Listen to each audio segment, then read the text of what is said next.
इसके लिए हम कोई मकान नहीं कह सकते। अल्लाह के जब जाहिर कहे रब ऊपर रहता है, रब का मकान खुला है तो ये वो तारीखी मस्जिद है जहाँ से सैयद दीदार अली शाह की आवाज गूंजा करती थी, अबुल असनाद कादरी की आवाज गूंजा करती थी। मैं इन डब्बू नुमा अंग्रेजों के चापलूसों को यह बताना चाहता हूँ कि एटमी कुव्वत खत्म की जा सकती है, कौमों को नेस्तो नाबूद किया जा सकता है, अफवाज को शिकस्त दी जा सकती है, सूबों को तोड़ा जा सकता है, लेकिन सैयद दीदार अली शाह, लेकिन अबुल असनाद कादरी, लेकिन खादिम हुसैन रिजवी ये एक नजरिए का नाम है और नजरिए को कभी शिकस्त नहीं दी जा सकती।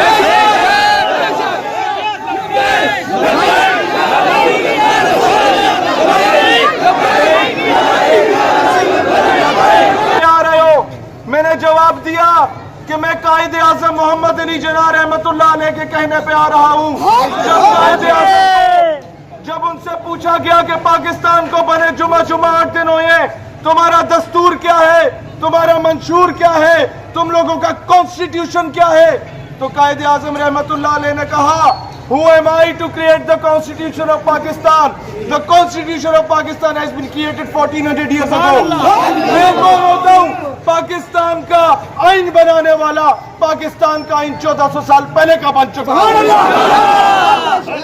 ये वो कायदे आज़म था जिसके हम पैरोकार हैं, जिन्होंने गाजी इल्मुद्दीन का केस लड़ा था। वो अल्लामा इकबाल के पैरोकार है, उसकी धरती पे खड़े होके हम यहाँ पर आए हैं जिन्होंने इल्मुद्दीन डिफेंस कमेटी बनाई थी।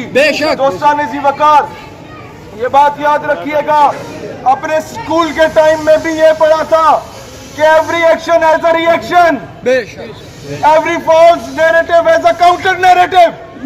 यानी कि जब फिरौन आया था तो हजरत मूसा भी आए थे, जब अब्राहा के लश्कर आए थे तो अबाबील भी आई थी, जब सलमा कज़ाब आया था तो सिद्दीक़ अकबर भी आया था, जब मरहब आया था तो हैदर कर्रार भी आए थे, जब मिर्जा मलून आया था तो मेहर अली भी आया था, जब राशबाल आया था तो इल्मुद्दीन भी आया था, जब सलमान तासीर आया था तो मुमताज कादरी भी आया था, जब पेशावर के हाइट कोर्ट में कोई मलून आया था तो गाजी फैसल भी आया था, जब अमेरिका आया था तो बोला उमर भी आया था, फ्रांस का वो मलून आया था तो खादिम हुसैन रिजवी।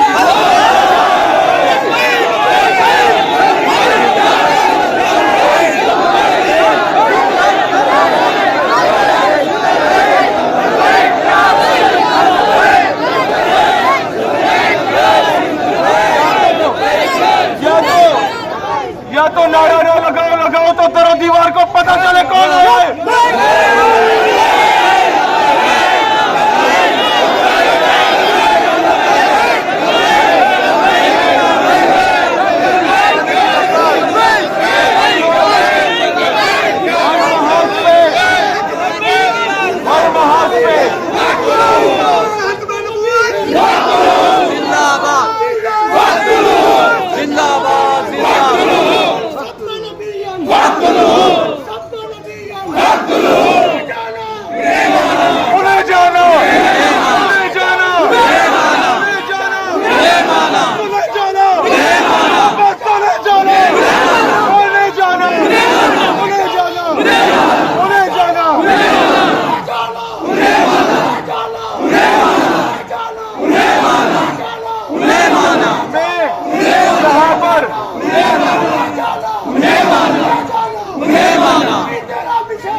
तुम लोग क्या समझते थे वो दरवेश चला गया था तो मैं ललकारने वाला कोई नहीं है।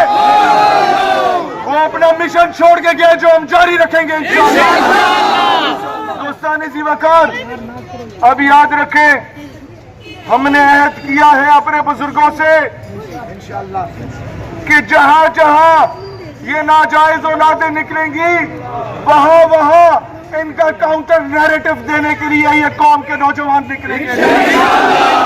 अगली मंजिल 8 मार्च को पिछले 4-5 सालों से मेरा जिस्म मेरी मर्जी का नारा लगाने वाली गंदी आंटी आती है। अब उनके मुकाबले में सुनो, अब उन्हीं के मुकाबले में 8 मार्च को Islamabad press club, Lahore press club और कराची प्रेस क्लब पे बराबरी की सतह पे उनके आमने सामने चर्चा का ऐलान किया। और वो दिन डॉक्टर आफिया सिद्दीकी को डेडिकेट किया जाएगा। वकार हमारे मुल्क के लिए जो शहादतें दी गई थी वो इंशाअल्लाह रंग लाएंगी। ये मुल्क हकीकी मायनों में इस्लामी जमहूरिया बनेगा। ये मुल्क अपने फैसले खुद करेगा। इस मुल्क के फैसले वाशिंगटन डीसी से नहीं हुआ करेंगे, इस मुल्क के फैसले व्हाइट हाउस से नहीं हुआ करेंगे। पाकिस्तान इंशाअल्लाह दुनिया की सुपर पावर बन के उभरेगा। बैतुल मक़दस और मस्जिद अल अक़सा को फतह करने का पहला काफिला पाकिस्तान से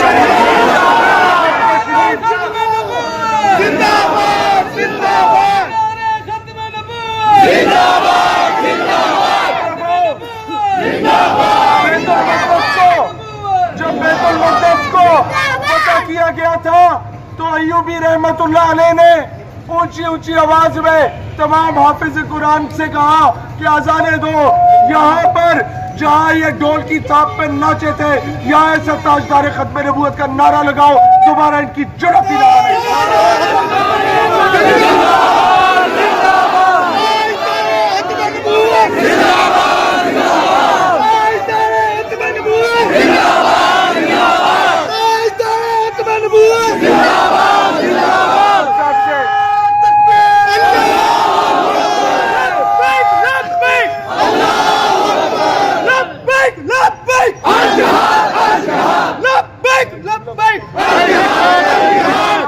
आज से 20 साल पहले इस नारे पर दहशतगर्दी का फतवा लगता था।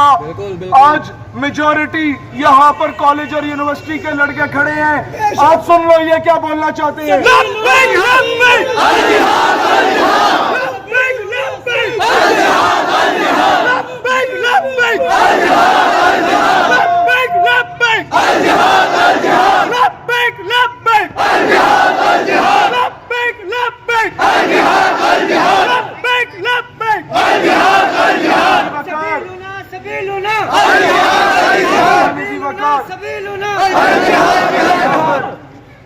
चेहरे देख रहा हूँ पूरे मुल्क से और शायद जिन्होंने देखा कल के दिन में ये वीडियो वो आए। ये बात याद रखिएगा, मैं इमरान खान से कहता हूँ कि अपने पालतू को पट्टा डाल के रखो मिले। और दूसरी बात, एंड पे दुरूद व सलाम के नजराने पेश करके हम इजाजत चाहेंगे। मुस्तफा जान रहमतुल्लाह।